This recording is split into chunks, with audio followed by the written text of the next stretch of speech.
pertama ada trust, yaitu penyatuan beberapa badan usaha menjadi badan usaha baru yang lebih besar dan kuat. Contohnya adalah Bank Mandiri yang merupakan penggabungan dari Bank Bumidaya, Bank Dagang Negara, Bank Pembangun Indonesia, dan Bank Exim. Dan yang kedua ada holding company atau yang biasa disebut juga dengan perusahaan induk adalah penggabungan badan usaha dengan cara membalis bagian saham agar dapat memengaruhi perusahaan tersebut dalam bidang pemasaran dan keuangan. Contohnya seperti PT Pupuk Indonesia Persero, PT Kereta Api Indonesia Persero, dan sebagainya.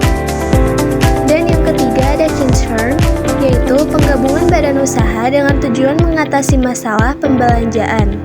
Contohnya, di beberapa perusahaan tekstil membuat perjanjian bersama membeli pewarna dalam jumlah besar dari pemasok, sehingga memperoleh potongan harga.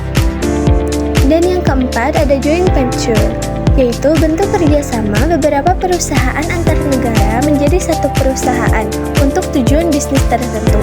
Kerjasama ini membentuk perusahaan multinasional karena terjadi antara perusahaan dalam negeri satu dan perusahaan dalam negara lainnya.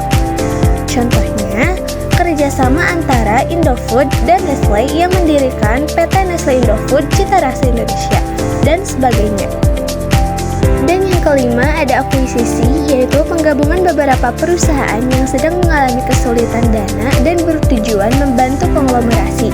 Perusahaan pengakuisisi memiliki kontrol atas aset, operasional, dan kebijakan perusahaan yang diakuisisi. Contohnya Google mengakuisisi Android. Dan yang terakhir ada merger, yaitu penggabungan beberapa perusahaan membentuk satu perusahaan baru. Contohnya penggabungan 3 bank BUMN besar, yaitu Bank BRI Syariah, Bank Mandiri Syariah, dan Bank BNI Syariah menjadi Bank Syariah Indonesia atau biasa disebut BSI. Semoga penjelasan ini bisa memberikan gambaran yang lebih jelas ya. Terima kasih sudah menyimak dan mohon maaf bila ada kesalahan dalam